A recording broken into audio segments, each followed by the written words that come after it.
Bonjour et bienvenue à cette émission de l'agriculture sous les projecteurs. Aujourd'hui, on poursuit notre rencontre avec Michel Lahaye, administrateur, et Gilles Dubreuil, président de la Coop des services agricoles de Bellecour.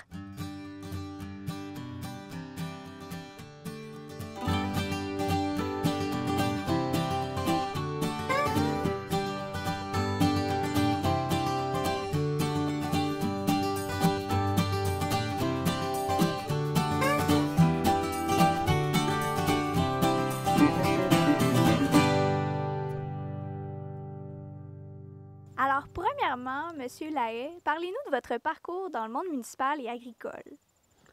Dans le monde municipal, j'ai été conseiller municipal pendant une vingtaine d'années, puis j'ai été maire pendant 8 ans. J'avais dit à mes concitoyens que je ne ferais pas plus que 2 tours, parce que c'est une des choses que j'admire du système démocratique américain.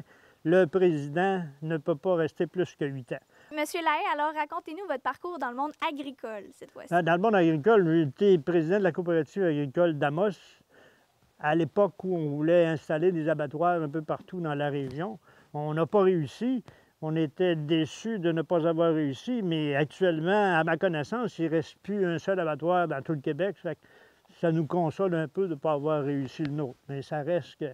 J'ai été également au niveau de Promutuelle Assurance, qui était à l'origine des mutuelles Feu de vent, à l'époque où il n'y avait pas de compagnie d'assurance qui voulait assurer au niveau de la campagne. Ça aussi, ça a bien changé. C'est maintenant une grande compagnie d'assurance. J'ai été également aussi président de secteur de l'Union catholique des cultivateurs dans le temps, qui est devenu l'UPA par la suite. Bon, c'est parmi les choses. J'ai été secrétaire du syndicat de travail à Bellecour. Alors, j'ai fait... Et à ne pas oublier, à un moment où ça faisait moins longtemps que j'étais jeune, j'ai été président de la jeunesse rurale catholique de Bellecour Center. Alors, Bellecour a une histoire très riche. D'ailleurs, il y a 5 ans, elle a eu 100 ans. Moi, je ne suis pas natif de Bellecour, je suis natif de Saint-Tite dans le comté de la Violette, mais je suis ici depuis 1953. J'avais 9 ans quand je suis arrivé à Bellecour. Et pour un citadin comme mon frère et moi, c'était le Far West ici. Les gens se promenaient avec des carabines, puis ça tuait des ours, puis des loups. Et si la caméra peut les prendre un peu plus tard, derrière vous, il y a des arbres qui sont quand même assez importants. C'est mon frère et moi qui avons planté ça en 1954. Et c'est certain que tous nos petits voisins nous regardaient. « Hein, vous plantez des arbres? » Parce qu'eux, ils faisaient partie de la génération que les arbres, c'était la nuisance. Il fallait ouvrir à l'agriculture, ces choses-là. Alors, on était un peu des extraterrestres à l'époque. Et à cette époque-là, Bellecour était très riche. Bellecour avait tout un paquet de services. Moi, j'allais à l'école à Bellecour et plusieurs fois par semaine, ça sentait le bon pain chaud dans tout le village parce qu'on avait une boulangerie, on avait un boulanger et on avait tout un paquet de services qui sont disparus avec le temps. Il y avait également une coopérative de patates, si je me trompe bien. Dans l'histoire de livre d'histoire du Canada de 1954-55, il y avait une photo de la coopérative, de la bâtisse de l'édifice qui appartenait à la coopérative de patates de Bellecour.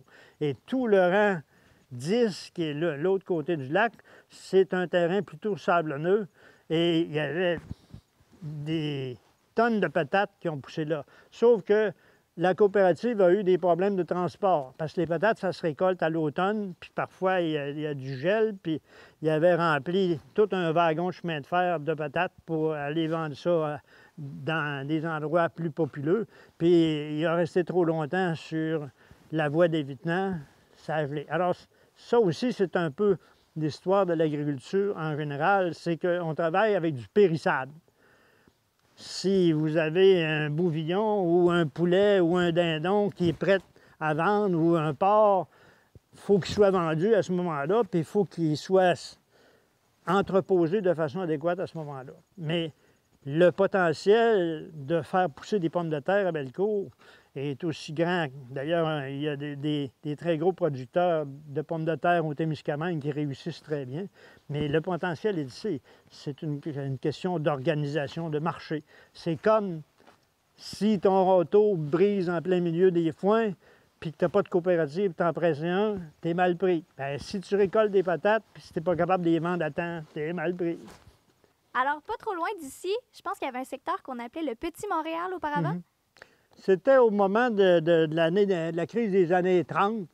Il y avait beaucoup de Québécois qui s'en allaient vers les États-Unis pour avoir un emploi. Et il y a eu un effort des gouvernements de l'époque pour amener des personnes à devenir agriculteurs en Abitibi. L'erreur qui s'est faite, c'est qu'il n'y a pas eu un très grand support réel. Il y a une quinzaine de familles de Montréal et les environs qui ont été expédiées en automne dans un rang un peu plus loin que le nôtre ici. Ils ont eu la chance que parmi eux, il y en avait un qui était agriculteur dans le bas de la province. Alors lui, il avait apporté ses outils parce que le ministère était censé fournir des outils pour qu'il puisse s'installer. Et avec les outils de celui qui était agriculteur, ils ont réussi à s'installer un camp pour passer l'hiver. Mais c'est pas parce que ces gens-là ont connu une mauvaise expérience. C'est parce qu'ils n'avaient pas les moyens, ils n'avaient pas les capacités pour faire de l'agriculture. Agronomiquement, l'agriculture, il y a des endroits où il y a 20 pieds d'argile cultivable. C'est le fond de terrain de l'agriculture est très défendable. La plaine de Rochebeaucourt, c'est presque l'équivalent des plaines de l'Ouest. Tu sais, là. Fait il y a beaucoup d'endroits qui sont encore disponibles pour faire de l'agriculture.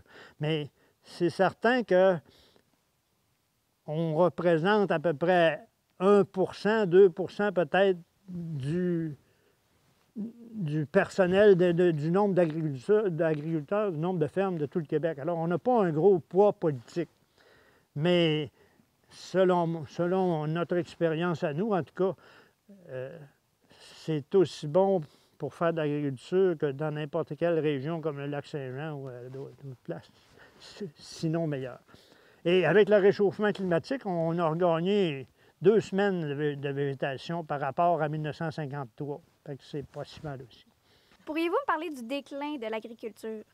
Bien, je peux l'illustrer assez facilement. Quand vous êtes envenu dans le rang La Haye, ici, là,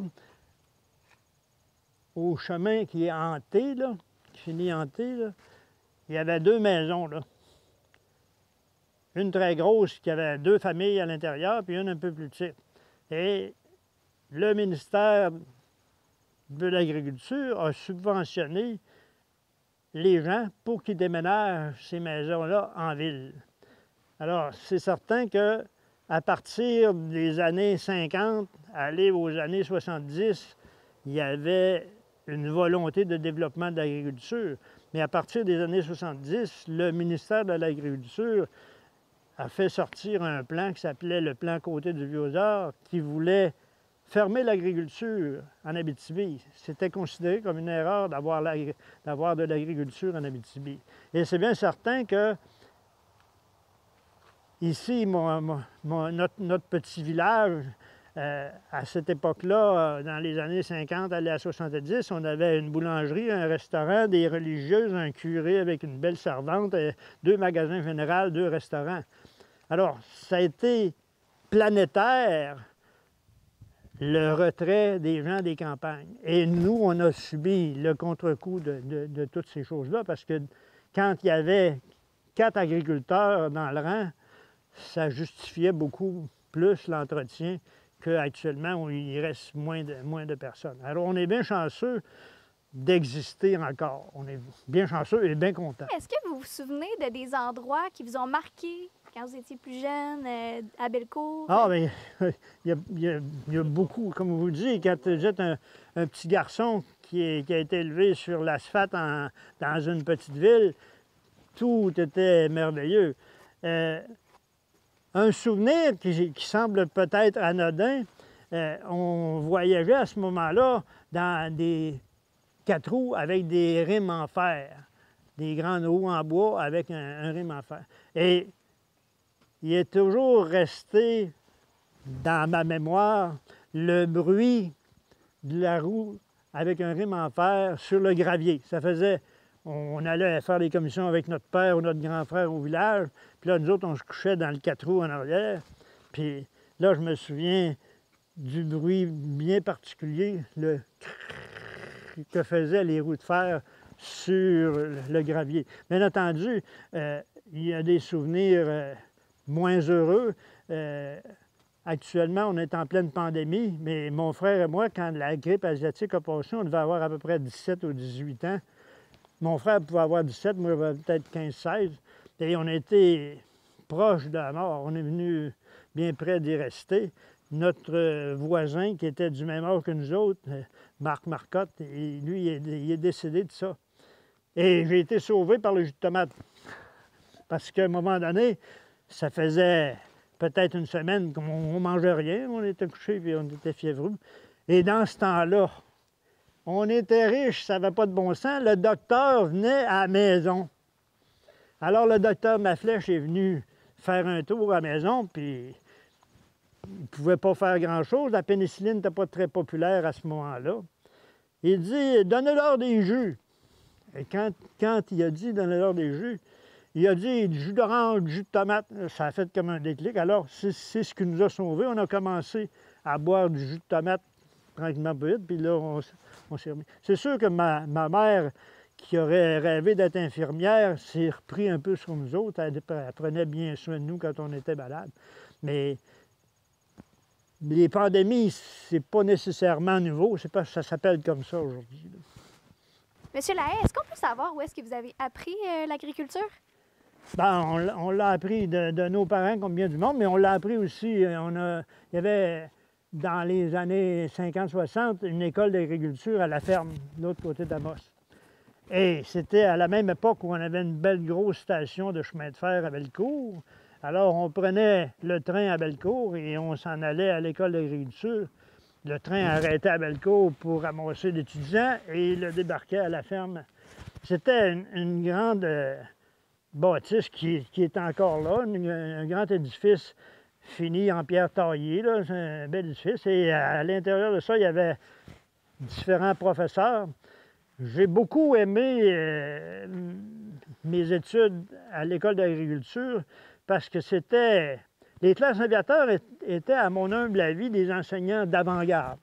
Il y avait des agronomes parmi les classes aviateurs et il y avait également des agronomes civils qui nous enseignaient. Alors, on faisait 2 hivers d'études en agriculture. Parmi les professeurs les plus sympas, il y avait M. Dumont, parce que moi j'étais un questionneux. Alors, si tu posais une question au commencement du cours à M. Dumont, il fermait ses livres puis il passait le cours à répondre à ta question.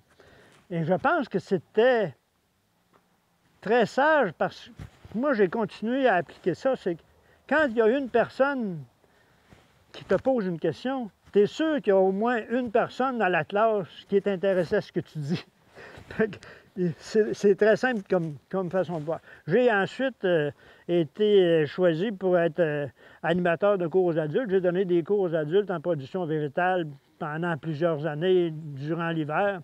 Le gouvernement fédéral subventionnait les agriculteurs qui viennent suivre des cours. Alors, je suis allé suivre 2 formations à l'Université Laval.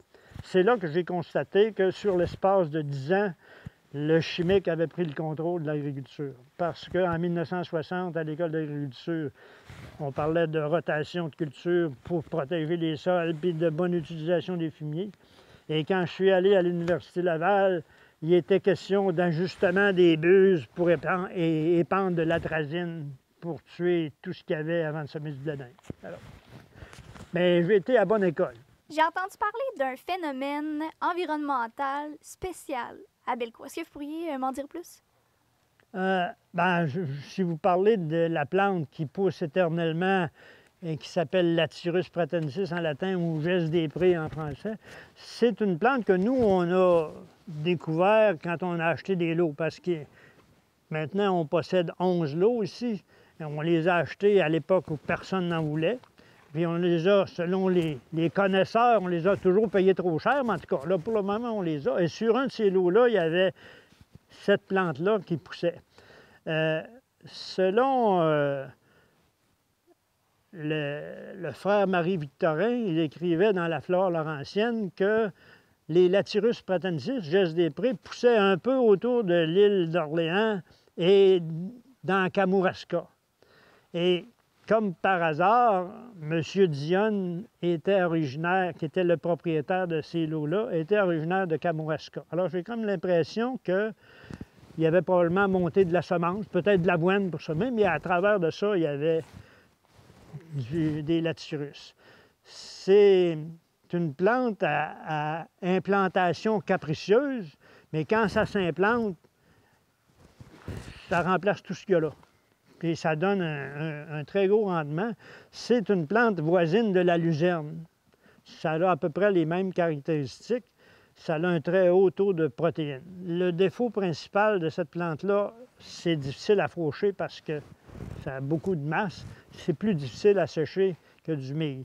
Mais moi, ça fait bien des années que j'essaie d'intéresser les gens à cette plante-là. C'est certain qu'elle a un défaut aussi terrible, elle ne répond à aucune fertilisation chimique. Alors, c'est certain que les vendeurs de fertilisants chimiques ne sont pas intéressés par cette plante-là. Mais quand elle est implantée, elle donne un rendement.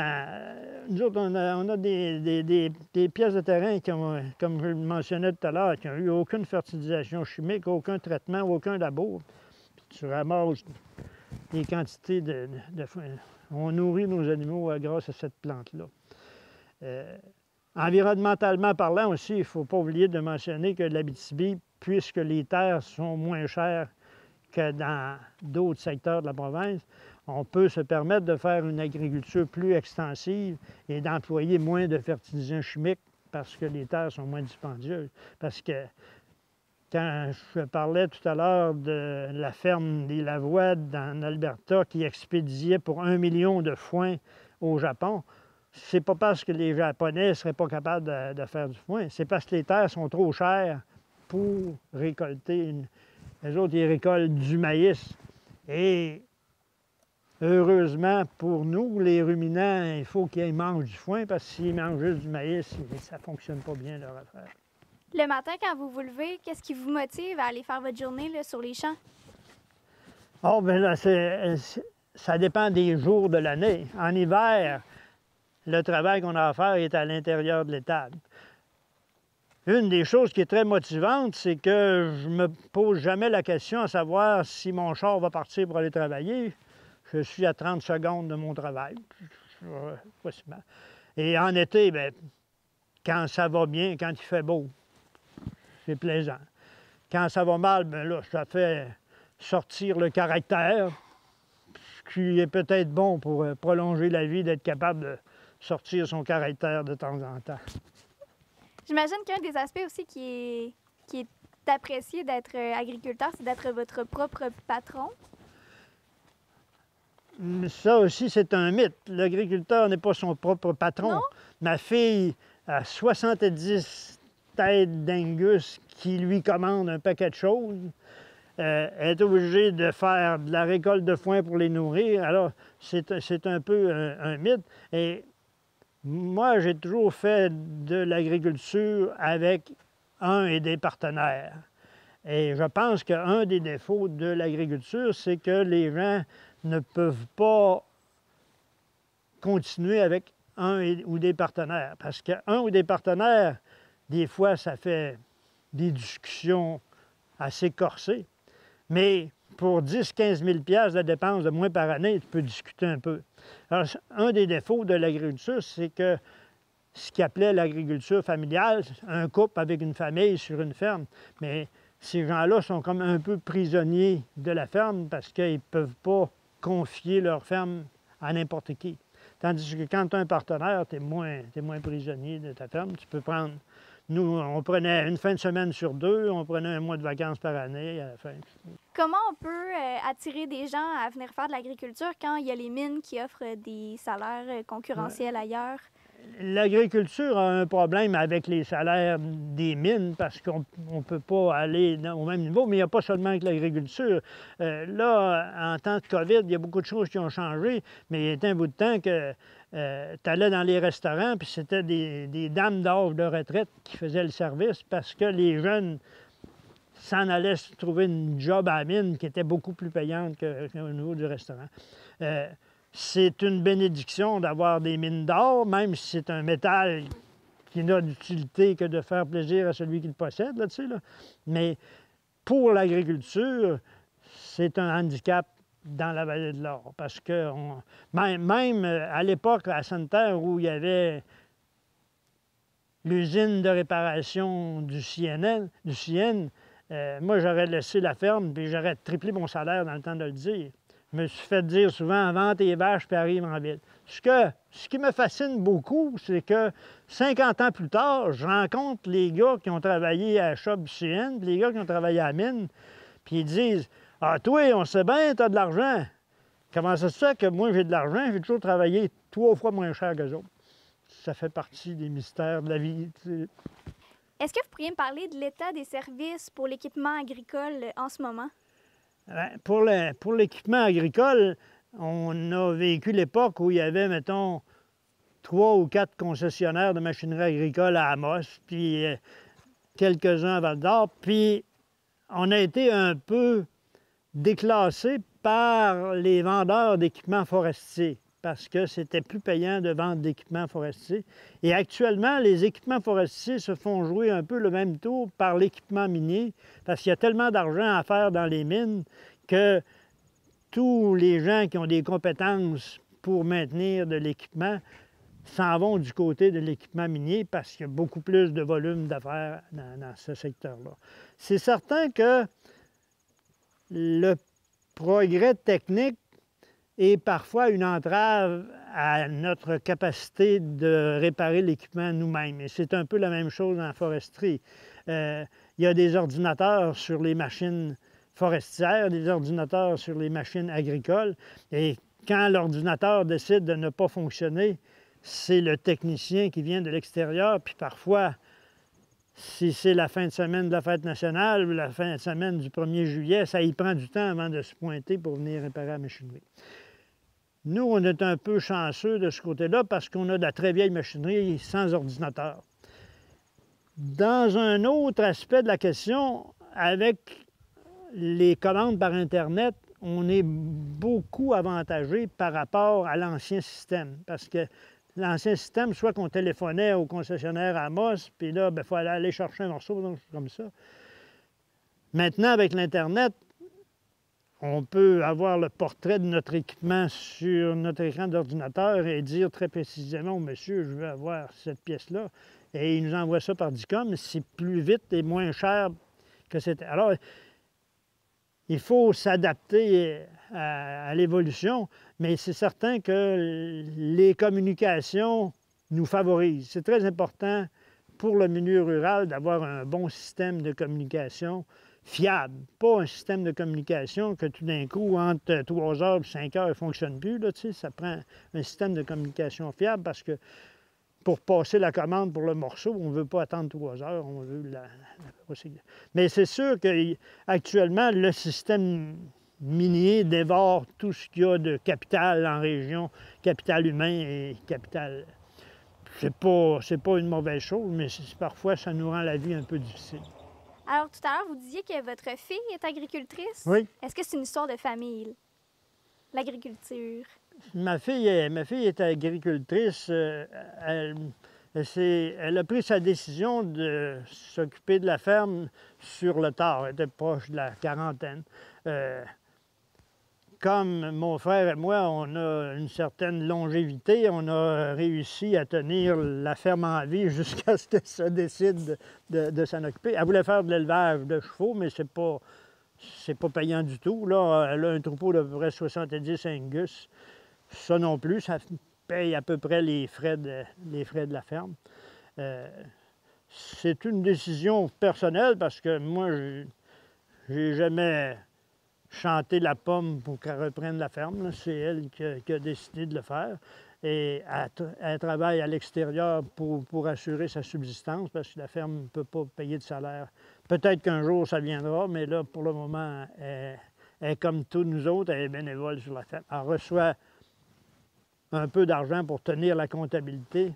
Et mon Dieu, que ça me fait plaisir qu'elle tienne la comptabilité parce que les paperasses, c'est pas mon bail. Qu'est-ce qui vous a motivé à rester dans le milieu? Parce que c'est le paradis terrestre. Parce que ici, l'autobus d'enfants d'école passe le matin, le facteur passe l'avant-midi, et des fois, ça va au soir avant que l'autobus d'enfants d'école repasse. Alors, c'est la quantité de circulation qu'on a. C'est le calme total. Ici, si les animaux sortent sur le chemin, c'est pas un drame, là, tu sais, on les retourne.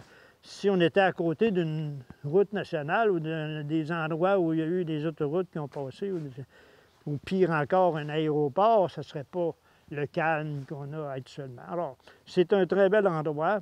Ça permet de faire de l'activité physique. La qualité de l'air est merveilleuse. La qualité de l'eau également. Il y a beaucoup de gens qui ne pensent pas que la chose la plus indispensable dans la vie, c'est de l'air. Parce que pas d'air, tu fais à peu près 70 secondes puis tu es mort. Alors ici, on a très bonne qualité d'air, très bonne qualité d'eau. On est composé, je pense, de 84 % d'eau. Alors c'est très important. On mange des légumes biologiques à l'année. On a des animaux qui sont élevés. Il n'y a pas eu aucun pesticide, aucun herbicide, aucun insecticide, aucun fertilisant chimique qui a servi à faire vivre cette ferme-là depuis plus d'un demi-siècle. Pourquoi demander plus quand on a ce qu'il y a de mieux?